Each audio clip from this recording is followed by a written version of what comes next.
요한 1서 3장 18절에서 24절 말씀입니다.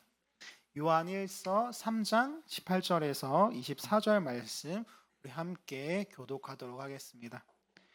네, 제가 먼저 읽도록 하겠습니다. 자녀들아, 우리가 말과 혀로만 사랑하지 말고 행함과 진실함으로 하자.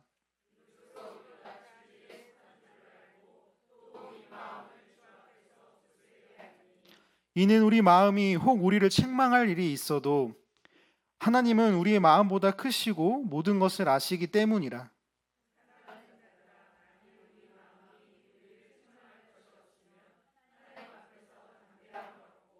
무엇이든지 구하는 바를 그에게서 받나니 이는 우리가 그의 계명을 지키고 그 앞에서 기뻐하는 것을 행함이라.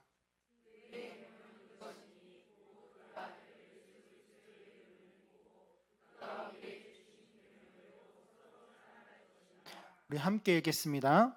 그의 계명을 지키는 자는 주 안에 거하고 주는 그의 안에 거하시나니 우리에게 주신 성령으로 말미암아 그가 우리 안에 거하시는 줄을 우리가 아느니라. 아멘. 네, 오늘 말씀을 이렇게 시작해 보려고 하는데요. 오늘 말씀을 시작하면서 한 가지 비밀을 알려드리려고 합니다. 이거는 진짜 비밀인데요. 사실 저는 마법의 물품을 좀 가지고 있습니다. 마법의 물건들을 가지고 있는데요. 갑자기 제가 이런 말을 하니까 좀 못 믿겠다라는 그런 눈빛, 이게 무슨 말인가 하는 눈빛을 보내시고, 약간 예배 시간에 또 이러니까 약간 사이비인가 약간 네, 그런 눈빛이 좀 보여지는데요. 근데 잠시만 진짜 한 번만 잠깐 들어봐 주세요. 무슨 얘기냐면요. 이게 비밀 아닌 비밀인데 이제 마법 물품들이 어디에 있냐면은 제가 지금 살고 있는 이 야탑 집에는 아니고 본가인 대전 집에 있습니다. 본가인 대전 집에 있는데 이거 진짜 신기한 일이에요. 먼저 어떤 바구니가 있거든요. 그래서 제가 이제 뭐 가끔씩 이렇게 야탑에서 지내다가 대전으로 이제 내려가서 빨래들을 이제 좀 가지고 갈 거 아니에요. 그래서 빨래들을 어떤 바구니에 넣어놨는데 제가 이제 그렇게 열심히 지내다가 이제 다시 야탑으로 올라올 때가 되면은 신기하게 깨끗하게 세탁이 돼서 심지어 개어져 있는 상태로 딱 제가 이제 그 가지고 갈 가방에 담겨 있는 거예요. 일단 이런 저는 마법의 네, 맞습니다. 네. 마법의 바구니가 하나 있고요. 그리고 또 한 가지. 그리고 마법의 테이블이 있습니다. 마법의 테이블은 뭐냐면 우리 가끔씩 그럴 때가 있잖아요. 너무 바쁘고 정신없고 하면은 그냥 이렇게 물건들 어지러 놓고 가잖아요. 그런데 저희 집은 진짜 특별하게 그대로 이렇게 물건들 내려놓잖아요. 그러면은 어느 순간부터 물건들이 싹 치워지고 깨끗하게 닦여 있고 물건들이 제자리에 가 있어요. 그런데 가끔씩은 이제 물건들이 제가 생각한 그 위치에 안 가 있긴 한데 그럴 때면 또 이게 이상한 게 뭔지 알아요? 어머니는 어디 있는지 알더라고요. 네, 이상한 일입니다. 그래서 저는 이번에 내려가서 어떻게 어머니는 아냐고 물어봐야 될 것 같긴 한데 그래서 제가 이제 뭐 마법의 바구니, 마법의 테이블 대전만 있기보다는 야탑에도 있으면 좋겠으니까 야탑에서도 똑같은 거를 바구니를 사봤거든요. 근데 안 되더라고요. 그래서 저는 아무튼 이런 우리 테이블과 마법의 바구니를 좀 이렇게 가지고 있습니다. 근데 혹시 여러분들도 이런 마법의 테이블, 바구니가 있으신가요? 근데 여기서 몇몇 분들은 끄덕이시는 분들이 있어요. 끄덕이시는 분들이 있는데 약간 혹시 집에 마법의 바구니 테이블 있으신 것 같은데 있으시다고 하면 큰일 나는 거예요. 네. 아무 이렇게 비밀이 아닌 비밀의 이런 마법의 테이블, 바구니가 있는데 사실 이거 정말 마법 같은 일이긴 한데 우리가 이것이 마법이 아닌 것을 압니다. 다들 짐작하셨듯이 이것은 누군가의 헌신과 섬김입니다. 근데 제가 이제 지금 좀 재밌게 하려고 이렇게 제가 뭐 바구니도 있고 이제 테이블도 있다고 했는데 사실은 저 집에 가면 잘 치우고 빨래도 제가 하고 그렇습니다. 네, 아마 이제 어머니께서 이제 이거 설교를 나중에 후에 보시고 어머니 생각은 좀 다르실 수 있는데 저는 진짜 그렇습니다. 그래서 다시 돌아가서 다시 한번 말하지만 이러한 것들은 누군가의 헌신과 섬김이 없다면 이루어지지 않습니다. 그렇다면 우리는 이 헌신과 섬김을 무엇이라고 할 수 있을까? 여러분 혹시 사랑에 대해서 아시나요? 사랑? 물론 제가 갑자기 이제 사랑에 대해서 철학적인 고찰이나 뭐 갑자기 이제 여러분들에게 연애 특강이나 이런 거를 해드리려는 건 아니에요. 그런 건 아니고 이 사랑합니다라는 이 말을 분석한다면 어쩌면 조금 말장난일 수 있지만 사랑 그리고 합니다라고 할 수 있겠습니다. 사랑은 하는 것이라는 것입니다. 사랑은 하는 것. 오늘 본문은 바로 그것에 대해 말을 하고 있어요. 사랑하는 것. 요한은 말합니다. 18절에서 자녀들아 우리가 말과 혀로만 사랑하지 말고 행함과 진실함으로 하자. 우리는 여기서 먼저 자녀들아라는 이 표현에 대해서 살펴봅니다. 사실 이 자녀들아라는 이 표현은 요한일서에 상당히 자주 나오고 굉장히 이제 빈도 있게 나오는 단어로 이런 표현으로 독자들을 친근하게 부르고 있으면서 또 직접적으로 부르면서 호소를 하고 있는 그런 부분이라고 할 수 있겠습니다. 즉 요한이 이 책을 설을 쓴 요한이 직접적으로 생물학적인 아버지는 아니지만 그리스도 안에서 영적으로 아버지 된 마음으로 오늘 호소하고 있다는 거죠. 그렇다면 오늘 요한이 이렇듯이 아버지의 마음으로 말하는 것은 무엇인가요? 바로 사랑. 그 중에서도 그렇게 간절히 호소하고 싶었던 그 사랑이란 무엇인지 살펴보면 요한이 호소하고 있는 이 28절을 굳이 나눠서 좀 포인트별로 이렇게 좀 구분을 해본다면 자녀들아 라고 부르는 이 부분을 아까 살펴봤으니까 제외하고 무엇이 아니라 무엇으로 사랑하자라고 이렇게 구분할 수가 있겠는데요. 우리가 말씀을 살펴보았을 때 그가 말하는 사랑은 말과 혀로만 사랑하는 것 그리고 행함과 진실함으로 사랑하는 것 이 두 부분으로 나눌 수 있을 것 같아 보입니다. 그럼 먼저 말과 혀로만 사랑하는 것에 대해서 살펴봅니다. 여기서 말은 일반적으로 사람이 말하는 내용을 좀 가리킵니다. 지금 제가 이렇게 말하고 있는 것, 여러분들이 말하는 그것이 말이고 그리고 혀라는 것은 구체화한다면 언어를 가리킨다고 할 수 있겠습니다. 랭귀지. 이것은 무엇을 말하기 위해 인간 서로가 약속하고 사용하는 언어, 어떻게 보면 단어라고 할 수 있겠습니다. 말과 혀로만 사랑한다는 것은 즉 두 개가 비슷한 내용으로 어떠한 사람들 그리고 특히 당시에 어떠한 신자들 중에 말과 혀로만 사랑을 하는 사람들이 있었다는 거예요. 그렇게 자신을 그렇게 나타내려고 하고 사랑의 실질적인 증거와 행동이 없는 사람들을 지적한다고 할 수 있습니다. 말과 혀가 유창하여서 많은 지식과 이론들을 쏟아낸다고 하더라도 말만 들었을 때는 좀 번지르르하고 그리고 정말 잘해줄 것 같다고 하더라도 사랑이 넘치는 것 같다고 하더라도 사랑은 그렇게 표현돼야 되는 것이 표현으로만 할 수 있는 것이 아닙니다. 그렇다면 오늘 요한이 말하는 것은 무엇인가 살펴보면 18절의 하반절 우리 행함과 진실함으로 하자는 것입니다. 말과 혀로만 아닐 행함과 진실함으로. 그런데 앞서 말과 혀라는 것은 두 개가 비슷한 단어, 비슷한 뜻의 동의어 정도라고 생각해 보면 좋겠는데 이후에 나오는 이 행함과 진실함이라는 이 단어들은 사실 말과 혀처럼 비슷한 뜻끼리 묶여 있다기보다는 우리는 행함 그리고 진실함 이렇게 두 가지로 나누어서 볼 필요가 있습니다. 그렇게 떼어서 살펴보는 것이 맞습니다. 우리에게는 이 18절 말씀이 너무 유명하고 익숙한 말씀이기 때문에 사랑이 말뿐만 아니라 행함이 있어야 한다고 하는 것을 잘 알고 있는데요. 그런데 그래서 이 행함과 진실함으로라는 이 말을 흘리듯이 그냥 지나쳐 갈 때가 있어요. 그렇게 하기가 쉽습니다. 그런데 이 행함과 진실함, 그래서 어떻게 우리가 생각해 본다면, 그냥 마음 다해서 진실함으로 그렇게 행하면 되는구나 라고 생각하기 쉽지만, 물론 맞습니다. 맞는데, 이 행함과 진실함은 같은 뜻을 가진 동의어가 아니라 서로 상호 보완적인 단어입니다. 서로를 상호 보완해요. 행함에 있어서 우리가 알고 있는 것은 우리가 알고 있듯이 행하지 않는 것의 반대가 행하는 것입니다. 단순하죠? 행하는 것의 반대가 행하는 것. 그리고 특별히 우리가 이 행함과 같이 꼭 나오는 대두되는 말이 있어요. 이 성경에 행함과 같이 나오는 것. 그것은 바로 믿음입니다. 행함과 믿음. 그래서 믿음이냐 행함이냐 이것은 중요한 주제로 야고보서 2장 22절은 믿음과 행함에 대해 이렇게 이야기합니다. 야고보서 2장 22절입니다. 내가 보거니와 믿음이 그의 행함과 함께 일하고 행함으로 믿음이 온전하게 되었느니라. 이것은 절대 믿음보다 행함이니까, 그러니까 믿음은 슬쩍 빼도 되지 않을까? 라는 이런 말이 아닙니다. 이런 것이 절대 아니라 우리가 사랑할 때 행함과 진실함으로 하자고 했는데, 여기서 이 진실함은 원어적으로 진리라고 할 수 있겠습니다. 진리. 우리 무엇을 믿어야 되죠? 우리의 믿음의 대상이 되는 것은 바로 진리입니다. 진리. 우리가 믿어야 되는 것은 진리예요. 오늘 본문의 이 진실함이라는 알레이티아, 이 단어는 바로 진리라는 단어인데, 이 단어로 같이 쓰이는 또 한 본문이 있습니다. 요한복음 8장 32절.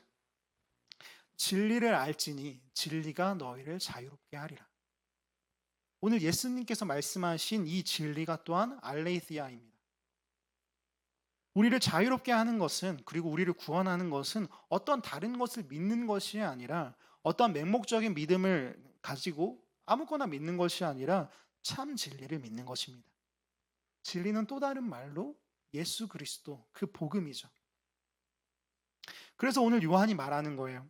우리가 사랑을 이제 해야 하는데, 그냥 말로만 하는 것이 아니라, 어떤 언어로 표현되는 그것이만으로 하는 것이 아니라 행함과 실천으로, 그리고 진실함, 진리를 믿으면서, 예수의 복음을 믿으면서 사랑을 해야 한다는 것입니다. 아멘. 그런데요, 여기서 또 그럼 우리가 어떻게 해야 하는지라는 물음이 나옵니다. 어떻게 해야 될까? 무엇을 실천해야 하는 걸까? 예수님의 복음, 그 진리를 믿어야 하는데, 예수님의 복음이 무엇인지, 우리가 아는 그 진리가 무엇인지, 오늘 우리는 그런 물음을 합니다. 여러분, 우리가 아는 진리, 그 무엇인지 알고 계시나요? 이게 갑자기 물어보니까 여러 가지 답이 이렇게 떠오르실 텐데, 사실 우리는 알고 있어요. 22절에서 말하는 것처럼 그의 계명을 지키고 그의 앞에서 기뻐하시는 것을 행하는 것. 다시, 그러면 그 계명이 무엇이냐면 23절을 우리 함께 읽어보겠습니다. 23절 함께 읽겠습니다. 그의 계명은 이것이니 곧 그 아들 예수 그리스도의 이름을 믿고 그가 우리에게 주신 계명대로 서로 사랑할 것이니라. 예수님께서는 십자가 사건을 앞두시고 제자들에게 어떠한 한 계명을 주셨습니다. 그 중요한 사건, 십자가의 사건을 앞두고, 자기가 이제 죽는 그 순간을 앞두고 제자들에게 꼭 한 가지 전해야 될 그 계명 한 가지를 주는데 바로 이거예요. 요한복음 13장 34절에서 35절. 새 계명을 너희에게 주노니 서로 사랑하라. 내가 너희를 사랑한 것 같이 너희도 서로 사랑하라. 너희가 서로 사랑하면 이로써 모든 사람이 너희가 내 제자인 줄 알리라. 새 계명을 주노니.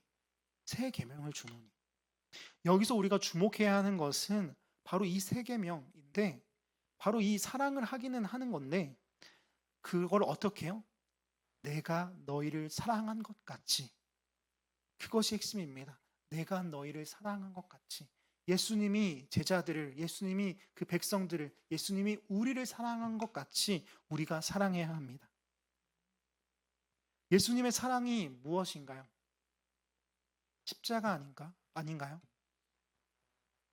죄도 흠도 없으신 그분이, 신인 그분이 이 땅에 친히 내려오셔서 죄 많은 우리를 만나주시고 눈물을 닦아주시고 우리의 죄인데도 불구하고 그것을 대신 짊어지셔서 십자가에 달리시기까지, 목숨까지 버리신 그 십자가의 사건, 더불어서 지금도 다시 부활하신 다음에 우리와 함께 여전히 살고 계신 그 사랑이 바로 십자가의 사랑 아닌가요? 그것이 내가 너희를 사랑한 것 같이라는 거 할 수 있는 그런 사랑입니다. 그것이 예수님의 사랑, 예수님의 복음, 그 진리인 것입니다. 우리가 그 길을 담대히 따라가야 될 줄 믿습니다. 아멘. 요한일서 3장 18절은 사실은 그 앞에 16절과 그리고 17절의 한 줄 정리라고 할 수 있겠는데요. 그래서 16절 그리고 17절은 우리가 어떻게 사랑을 해야 하는지 가이드를 좀 주고 있습니다. 우리 한번 세 번역으로 제가 16절을 먼저 읽어보도록 하겠습니다. 그리스도께서 우리를 위하여 자기 목숨을 버리셨습니다. 이것으로 우리가 사랑을 알게 되었습니다.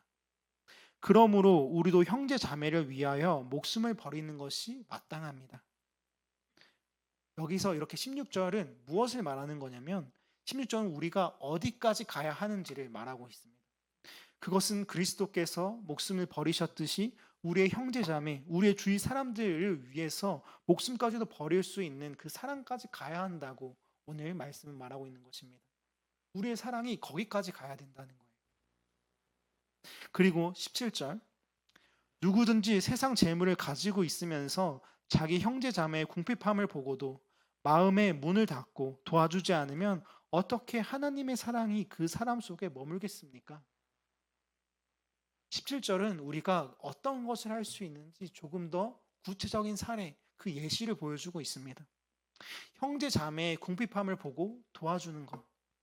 나만 잘 먹고 잘 사는 것이 아니라 나의 주위 사람을 돌아보고 나의 가족 그리고 나의 친구들을 돌아보면서 도움이 필요한 사람들, 연약한 사람들 그들을 돕는 것. 바로 그것을 말하고 있습니다. 우리 사랑하는 세우신 성도 여러분, 오늘 이 시간 지금 떠오르는 누군가가 있지 않으신가요? 지금 이 순간 떠오르는 누군가. 나의 사랑이 필요한 사람들, 내 옆에 배우자, 어떻게 하면 자녀들, 그리고 부모님, 친구, 동료, 그리고 형제들. 이름 모를 스쳐간 누군가. 사랑했어야 했는데, 더 사랑할 수 있었는데, 아쉬운 순간들. 혹시 있으시다면은 우리 이제 시작하면 좋겠습니다. 다시 사랑하기 원합니다. 말씀을 시작하면서 제가 마법의 바구니, 마법의 테이블, 유머로 좀 웃음을 드리고자 이렇게 이야기하기도 했지만 그 안에 담긴 누군가의 헌신과 섬김은 취하기 어려운 바로 그런 사랑입니다.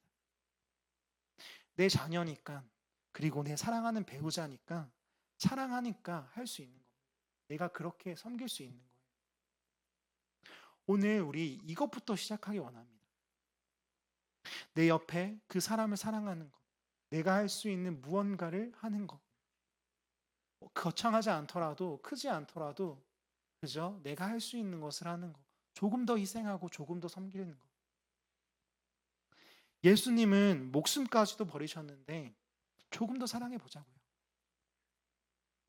그저 말뿐이 아니라 사랑이라는 단어를 아는 것에 그치는 것이 아니라 그것을 아는 것이 중요한 것이 아니라 진정한 행함으로 예수님을 닮은 그 진리에 기초한 그 사랑으로 서로를 사랑하는 우리가 되기 원합니다. 오늘 또 한 가지 살펴볼 것이 있습니다. 마지막 한 가지인데요. 그것은 뭐냐면 때로는 우리가 그렇게 사랑을 한다는 게 외로울 수도 있고 아플 수도 있고 상처받을 수도 있습니다. 그럴 때면 우리 이 말씀을 기억하면 좋겠습니다. 24절을 우리 함께 읽어봅니다. 그의 계명을 지키는 자는 주 안에 거하고 주는 그의 안에 거하시나니 우리에게 주신 성령으로 말미암아 그가 우리 안에 거하시는 줄을 우리가 아느니라. 아멘. 우리 여기에서 그의 계명을 지키는 자는 주의 안에 거하고 주는 그의 안에 거하신다고 했습니다. 그의 계명을 지키는 것, 우리 앞서 말했듯이 사랑하는 것. 사랑을 하는 자는, 그것을 사랑하는 자는 주 안에 거한다고 합니다. 우리가 주님 안에 거하는 거예요. 그리고 또한 한 가지 더, 주가 그 안에 거한다. 오늘 예수님께서 주신 계명, 그 사랑하는 그 계명을 지킨다면 주님께서 우리 안에 계시고 우리와 함께 계실 것입니다. 곁에서 동행하면서 그 사랑을 가르칠 것이고 무너지지 않게 담대하게 붙들 것이고 무엇보다 우리 각자를 더욱 사랑하실 줄 믿습니다. 아멘. 그리고 그렇게 정말 아름다운 하나님의 나라가 이루어질 줄 믿습니다. 어떻게? 우리에게 주신 성령으로 말미암아 그가 우리 안에 거하시는 줄을 우리가 아느니라. 주님의 성령이 오늘 이 시간 여러분들 가운데, 우리 성도님들 가운데, 우리 세우신 교회 가운데, 그리고 사랑하는 가정, 사랑하는 직장, 사랑하는 교회, 사랑하는 학교 등등 사랑하는 공동체 가운데 성령님께서 계실 줄 믿습니다. 그렇게 하나님의 놀라운 나라가, 하나님의 아름다운 나라가, 그 찬란한 나라가 이루어질 줄 믿습니다. 오늘 그렇게 각자 사랑하시면서 정말 우리 하나님의 나라를 세워가는, 그 안에 정말 사랑으로 가득 채워가는 우리 모두가 되기를 간절히 소망합니다.